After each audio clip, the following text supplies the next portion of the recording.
Olá, estamos iniciando mais um programa Nossa Terra e os destaques de hoje são: Nova Prata, 13º Congresso Florestal Estadual do Rio Grande do Sul, 3º Seminário Mercosul da Cadeia Madeira, 1º Congresso Florestal Júnior, Fagundes Varela, ciclo de palestras sobre pastagens. E-book sobre produção de leite conta experiências de famílias de Fagundes Varela.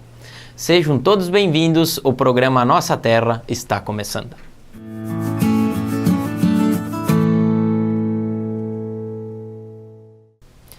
De 24 a 27 de setembro, Nova Prata recebeu o 13º Congresso Florestal do Rio Grande do Sul, 3º Seminário do Mercosul da Cadeia Madeira e 1º Congresso Florestal Júnior. Estivemos na cerimônia de abertura, conversamos com o presidente do Congresso, vice-presidente e alguns palestrantes.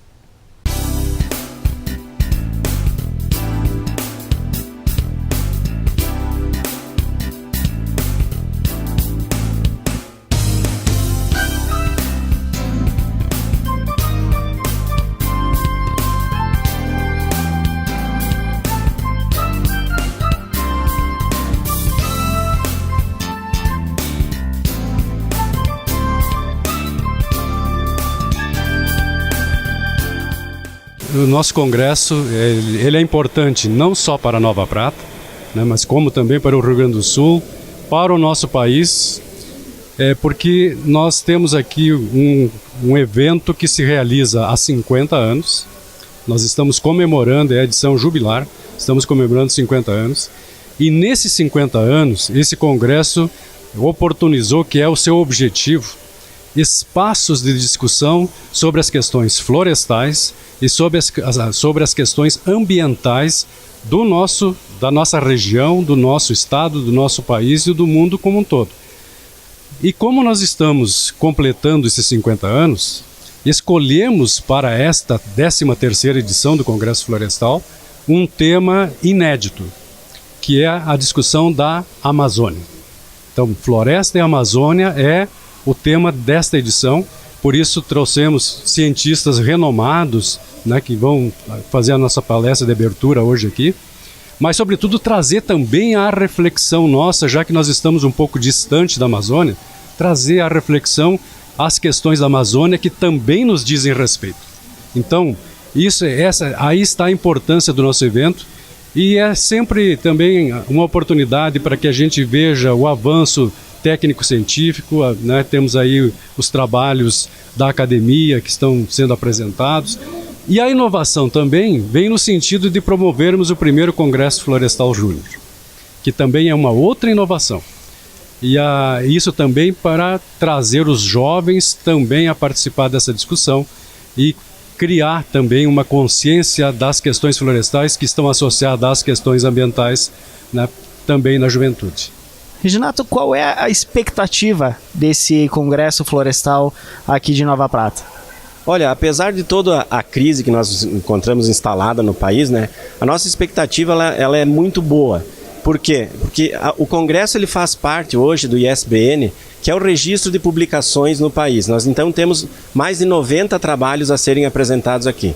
Superam em 300 o número de inscrições de participantes, fora as pessoas do município que vão participar, os alunos que vão participar do Congresso Júnior, né? Então a gente vê com muito bons olhos, apesar de tudo, essa iniciativa permanecendo por esses 50 anos, né? Acreditamos que a edição dos 50 anos será extremamente boa, né? Em termos de conteúdo, discutir a Amazônia hoje é muito importante para todo mundo e nós esperamos com certeza que ao fim da quinta-feira nós tenhamos atingido o objetivo, que é satisfazer a todos que estarão presentes.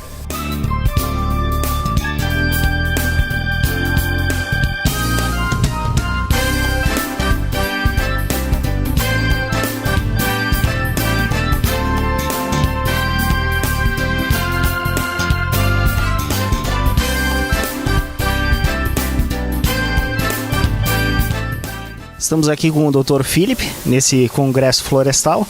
Doutor, eu gostaria que, se o senhor pudesse, dar uma pincelada, mais ou menos, do assunto que será a sua palestra. Palestra de segunda-feira é sobre mudança climática e a floresta amazônica, mas sobre como o clima, a mudança do clima vai afetar a floresta, que está em risco. E na terça-feira, às 9h50, tem outra palestra sobre o inverso, como a floresta afeta o clima, desmatamento, morte de árvores com incêndios florestais, exploração madeireira, etc.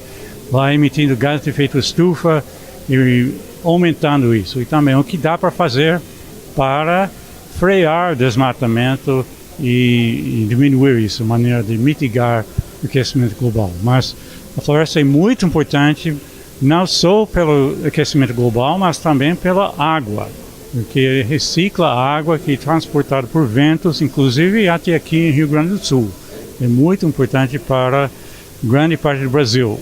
Então, essa está em risco, e transformando a floresta em pastagem, soja, etc., essa água não vai ser reciclada, não vai ser transportada para o resto do Brasil, nem a cair de novo com chuva dentro da Amazônia, que mantém a floresta como está.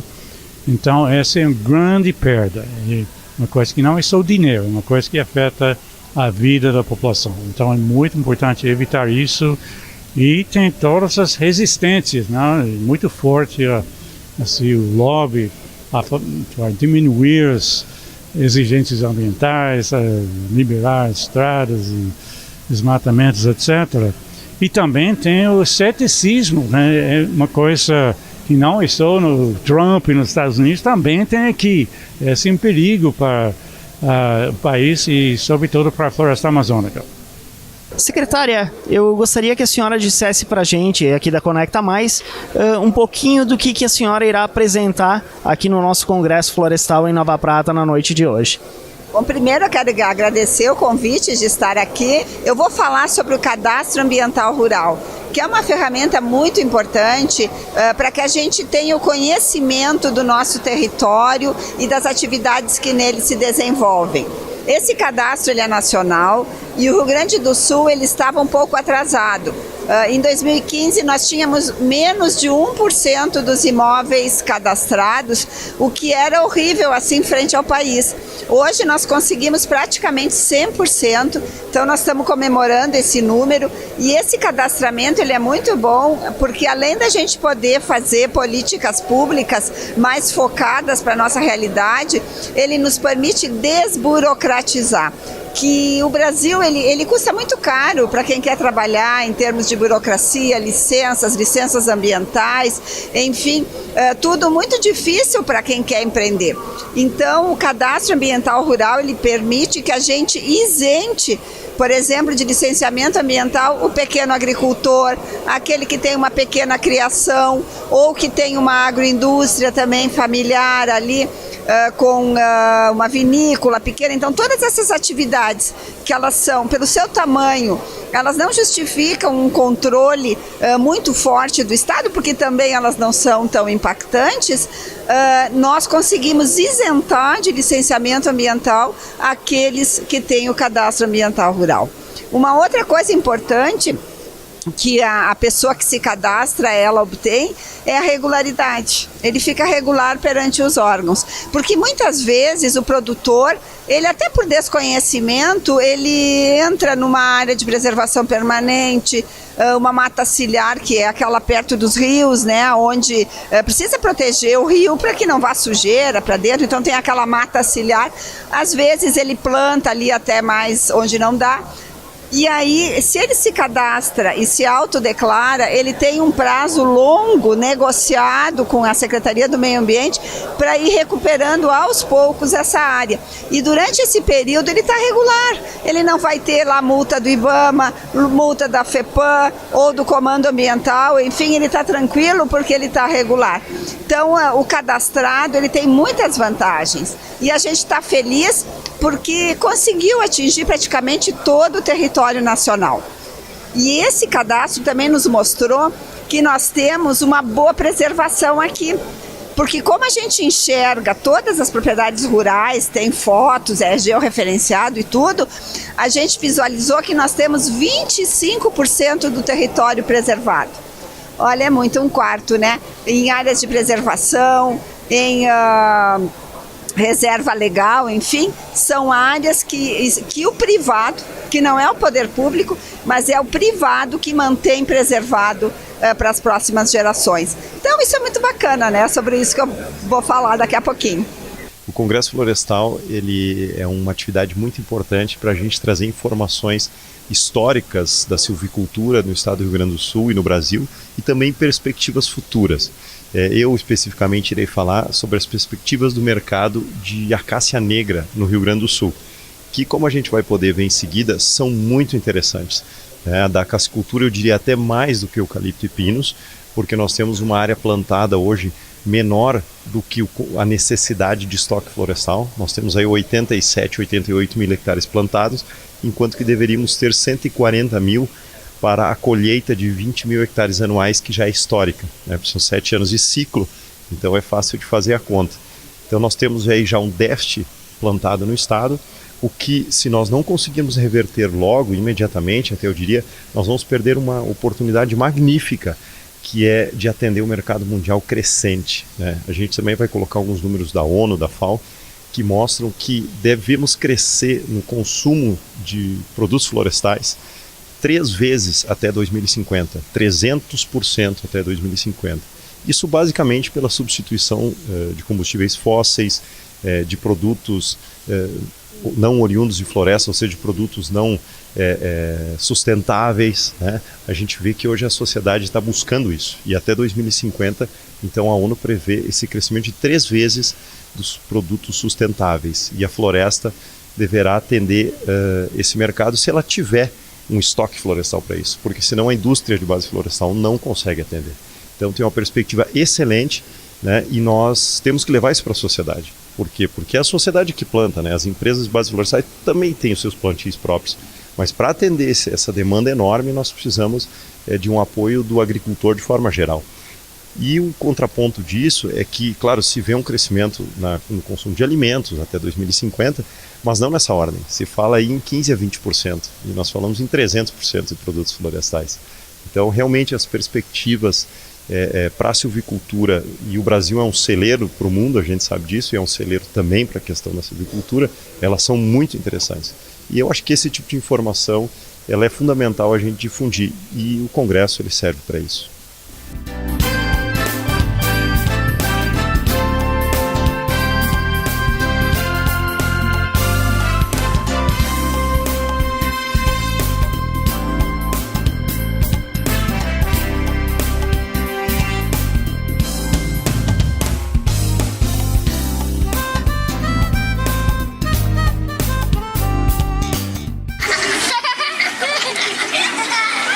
Por quê?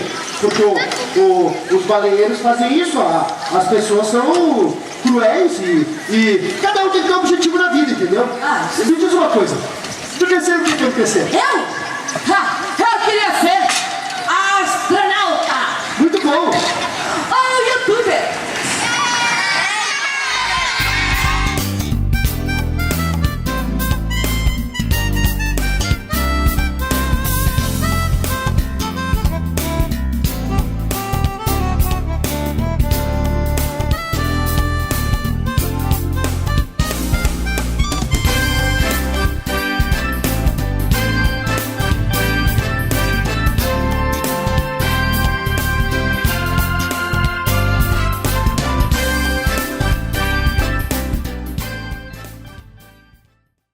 No dia 28 de setembro, Fagundes Varela recebeu o ciclo de palestras sobre pastagens, com os temas Alto Rendimento com Pastos de Verão e Adubação de Resultados em Pastagens.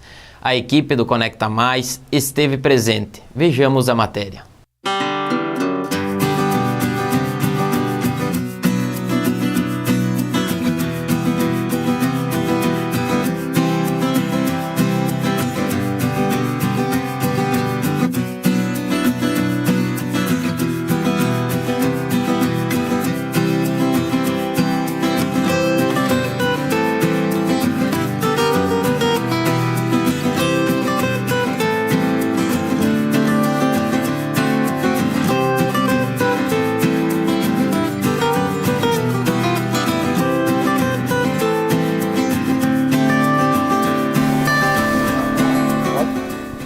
Estamos aqui então com o engenheiro agrônomo Felipe Sangalli e vamos fazer algumas perguntinhas para ele. Felipe, quais as principais recomendações de adubação para obter bons rendimentos nas pastagens? Boa tarde, então. Uma das principais recomendações que a gente tem para ter um bom rendimento em pastagem é a análise de solo. A partir dela, a gente começa a construir a nossa lavoura, a nossa pastagem com alto rendimento. Certo, essa também é uma segunda pergunta que eu ia te fazer, que é para uma melhor eficiência na adubação, existe a necessidade sim, então, de fazer essa análise do solo. Sim, a partir da análise de solo, nós identificamos quais são os nutrientes essenciais que estão faltando para essa planta, né, ter um bom desenvolvimento.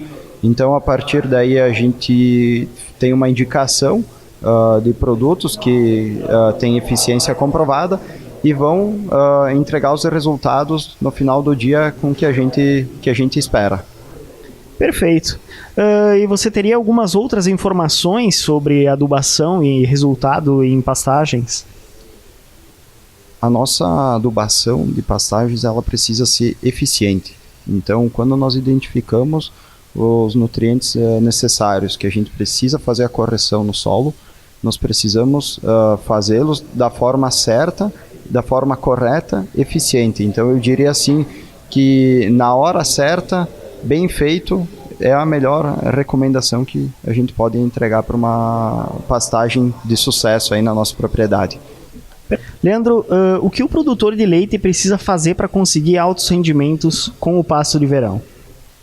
Bom, no verão a gente tem algumas dificuldades aí, a maioria dos produtores que trabalham a pasto, que é com o manejo do calor. O verão são temperaturas muito elevadas que os bovinos têm dificuldades de consumo de pasto. Então hoje a gente vai estar falando aqui algumas recomendações para esse manejo do calor e também já aquelas recomendações de tipos de pastagem adaptadas para a nossa região, agora para o verão, manejo, implantação, né? Um manejo para que a gente tenha alta produtividade com pasto de alta qualidade, tanto de leite quanto de corte, né? O nosso enfoque aqui é mais leite, mas também serve para corte, essas informações. E no verão para lidar justamente com essas temperaturas muito elevadas, que muitas vezes o gado acaba consumindo muito pouco pasto e tendo a produtividade em baixa por causa do calor. Produzir leite à base de pasto é uma forma de baixar o custo de produção? Sim, na verdade o pasto ele é o alimento mais barato, tanto do ponto de vista de como quantidade, mas também com qualidade nutricional. Os nutrientes, a proteína, os carboidratos presentes no pasto, eles são o alimento mais barato que tu pode ter para os bovinos. Os bovinos eles são ruminantes, eles têm capacidade de aproveitar o pasto, transformar a fibra do pasto através do rumen em energia e proteína e transformar isso em leite ou em carne. E essa capacidade que a gente propõe que a gente explore ela. Fornecendo pasto de alta qualidade, o alimento é muito barato, o custo é mais baixo e com um alimento de alta qualidade tu consegue ter também alta produção. E aí utilizando o pasto como o principal alimento. Então a gente não diz, por isso que é a base de pasto, né? A gente utiliza o pasto como principal alimento, a gente utiliza silagem conforme falta pasto, ou feno, ou outros alimentos, e a ração ali, o concentrado para aumentar a produção. É importante lembrar que os custos da alimentação em sistemas de produção de leite, eles representam cerca de 50% a 70% do custo do produtor. Por isso que é tão importante a gente olhar para esse custo do alimento na alimentação. E aí a gente vai para essa produção à base de pasto, que é a produção mais barata. E nós estamos numa região aqui na Serra em que as propriedades são pequenas e que se tem dificuldade de mão de obra. Então a gente não consegue ter uma escala de produção, uma escala muito grande.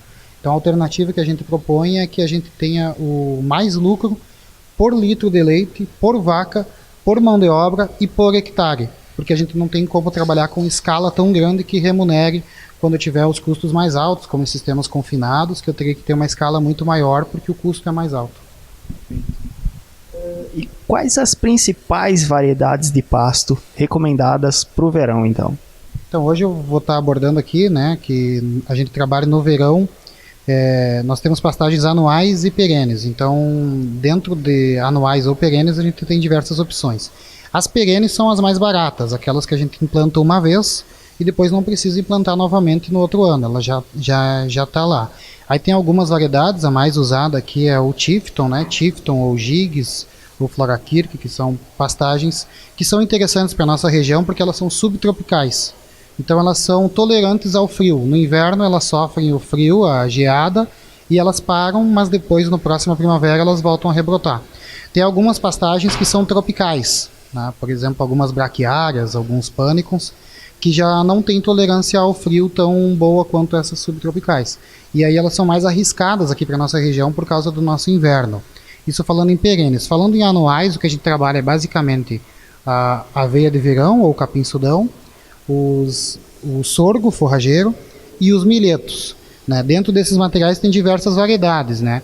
A aveia de verão ou capim-sudão é um material mais rústico, o sorgo é um intermediário, que é um cruzamento do sorgo com o capim-sudão, na verdade, já dá uma qualidade, um volume um pouco maior.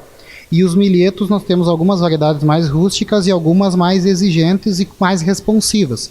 Então a gente tem recomendado, quando a gente quer manejo intensivo, com alta produção, ir para esses milhetos. Tem milhetos alguns melhorados e tem milhetos já híbridos que têm uma resposta ainda muito superior. Né? E essas são anuais, são materiais tropicais que eu vou implantar esse ano, o ano que vem eu preciso implantar de novo. Essas são as opções que a gente tem e aí é necessário fazer um planejamento forrageiro, avaliar que tipo de pasto o meu solo comporta, como é que é o meu nível de manejo, a fertilidade do solo para ver a adaptação que eu tenho na minha propriedade, que tipo de pastagem que eu posso utilizar.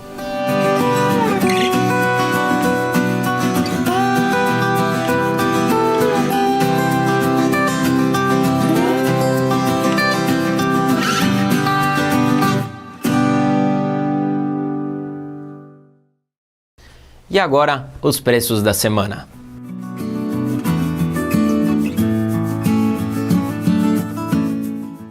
Milho, sacas de 60 quilos, R$ 37,84. Soja, sacas de 60 quilos, R$ 82,09. Trigo, sacas de 60 quilos, R$ 42,42. Boi gordo, quilo vivo, R$ 4,65. Assim encerramos mais um programa Nossa Terra. Um forte abraço e até a próxima semana.